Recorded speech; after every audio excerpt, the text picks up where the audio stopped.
Hi guys, yan for today's video. Magandang topic natin for today. At ito po ay seryosong matter kasi about family reunification ito. Yan, sa inyong lahat po na nagtanong about sa family reunification, ito na guys. Binibigay ko na sa inyo yung full video about sa family reunification from the requirements up to the end. Guys, itong video na to, so bigyan ko lang kayo ng konting idea about sa family reunification kasi is once na kayo po ay nandito na sa Czech Republic, tapos naka 6 months na kayo dito, pwede nyo pong makuha yung inyong asawa or yung inyong anak na below 18 years old sa Pilipinas. Ngayon, kung kayo naman ay nandyan pa sa Pilipinas, nag-apply kayo papunta dito sa Czech Republic, so pwede kayong mag-look forward na pwede nyong makasama yung family nyo dito sa Czech Republic. So may mga gumagawa na yan, at ito nga yung pag-uusapan natin ngayon. So, syempre, bibigyan ko rin kayo ng pwede nyong makontak kung gusto nyo na magpatulong. So, bigyan ko kayo ng information regarding dyan. So, hindi ko kayo pababayaan, guys. Pero syempre, guys, gusto kong sabihin sa inyo na hindi porke sinabi ko is hindi na rin kayo magre-research. So, dapat nagre-research din kayo on your own. So, pwede nyong malaman kung ano yung background, gano'n, something like that. So, itong sasabihin ko naman sa inyo is nakapagpalis na naman sila. So, pwede nyo naman tanungin, pwede naman kayong makipag-consultation sa kanila. Kung hindi kayo magkasundo, edi hindi. Kung magkasundo kayo, it's better para sa inyo, di ba?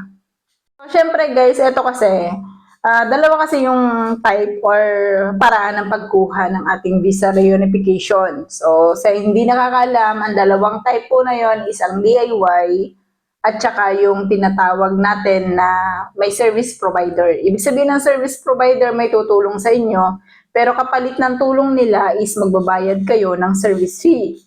So, ang DIY naman is from start up to finish is kayo yung gagawa. Lahat, pati yung pagbibisa slot, something like that, lahat po kayo ang gagawa. Lahat ng mga requirements, kayo ang sadyang magpo-provide at gagawa ng paraan kung paano nyo yun makukuha. At the same time, kapag naman meron kayong service provider, merong tutulong sa inyo na nandito na sa Czech Republic, syempre, ang aanohin natin is yung legit. So, syempre, sila ang bahala sa inyo na tumulong sa lahat. From day one, sila magbibriefing sa inyo, lahat sila ang magbibigay ng information na dapat nyong magawa, sila ang tutulong sa inyo, ano ba yung mga requirements, ano ba yung mga pagdadaanan nyo, ano ba yung mga requirements na galing dito sa Czech Republic na sila yung magpo-provide para sa inyo.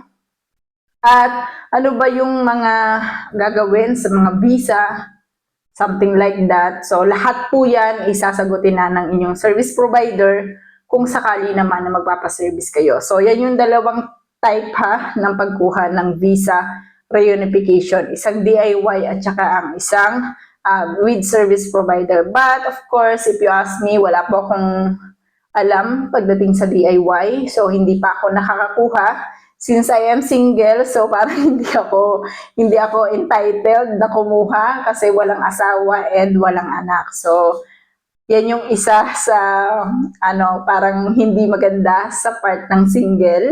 So, hindi niya makukuha yung asawa niya or yung anak niya. So, wala akong alam pagdating sa DIY. Pero pagdating dito sa service provider, syempre, kumala po tayo ng mga information para dito.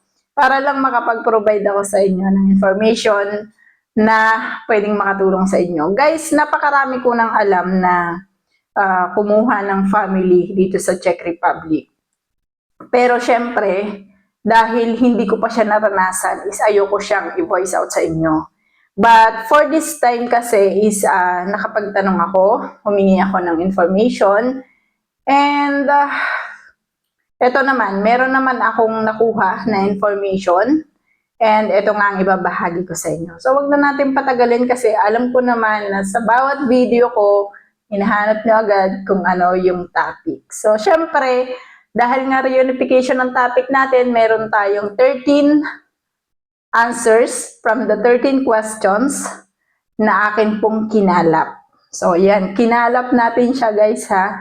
At huwag kayong mag-alala. Bibigyan ko kayo ng pwede nyong makontak na pwede kayong makapagpatulong. Kung gusto niyo na service provider, bibigyan ko kayo ng contact information. So, may napalis na naman to, kaya kayo na rin yung bahala na makipag-usap. Siyempre, nakadepende sa inyong pag-uusapan.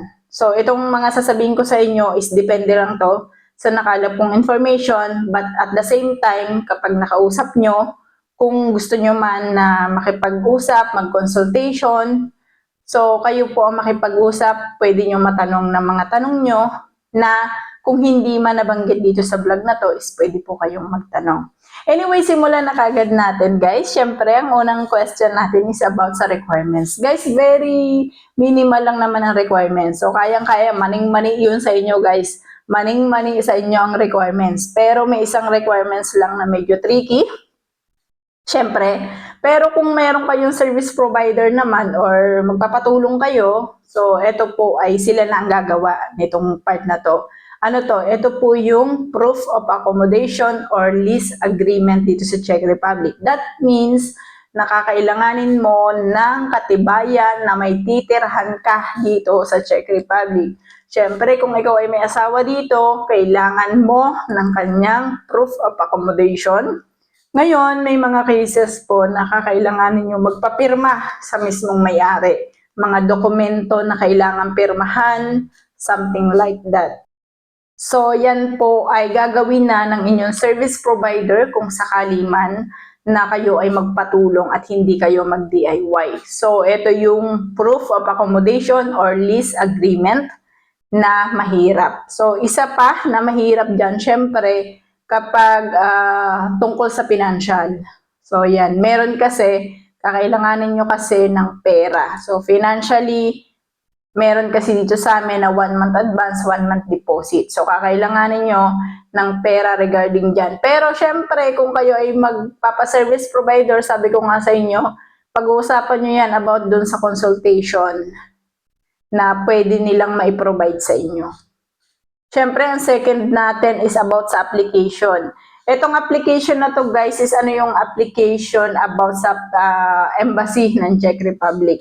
So, meron kasi dyan sa Pilipinas na Czech Embassy, di ba? Ngayon, doon kayo pupunta para dito sa visa application ng ating reunification. Then, kung sino yung nag-apply, for example, yung asawa nyo ang nasa sa Pilipinas, tapos siya yung kukunin nyo, siya yung pupunta doon sa Czech Embassy, siya yung mai-interview doon. So, ano naman ang gagawin ni service provider? Ang gagawin po niya ay siya yung bahala sa visa slot, siya yung mag-a-arrange ng appointment date, siya yung magbubook para sa inyo. So, lahat po yun is kakaiba kumpara doon sa working visa na ginagawa natin. So, iba yung process nun kasi hindi po siya sa BFS gagawin, siya po ay sa Czech Embassy gagawin. At the same time, syempre, etong si service provider, syempre, tutulungan din niya kayo ng mga possible interview sa inyo, tapos mag-online briefing din sila sa inyo, and then kung ano yung mga requirements na manggagaling dito sa Czech Republic, sila din po yung magpo-provide nun sa inyo. Gaano ba katagal mag-grant ang inyong visa reunification? It's depends on the ministry po yan. So, kung sa mga vlogs ko before about doon sa working visa, it depends on the ministry and the employer. Ngayon, it depends on the ministry na lang. So, bakit? Depende po yun sa pagiging busy ng ministry natin. Pero, syempre, si ministry is nagbigay siya ng up to 270 days na palugit para matapos nila yung inyong visa. Pero, sa mga nakikilala ko, so meron po sila is 3 months lang. Depende kasi yan sa service provider na tutulong sa inyo. So kung yung service provider na tutulong sa inyo is talagang nag-aayos na sila dito, for example, tapos kilala na sila dito, yan, talagang as in mga consultancy sila dito, so yan po ay mabibilis lang. Ganon. So, minsan inaabot lang siya ng 3 months. So, yan, 3 months to 270 days. Anyway, lagyan natin to guys ng part 2 para kung sino yung mga gusto nyong makuha or pwede nyo makuha sa visa reunification. Lagay natin yan sa part 2.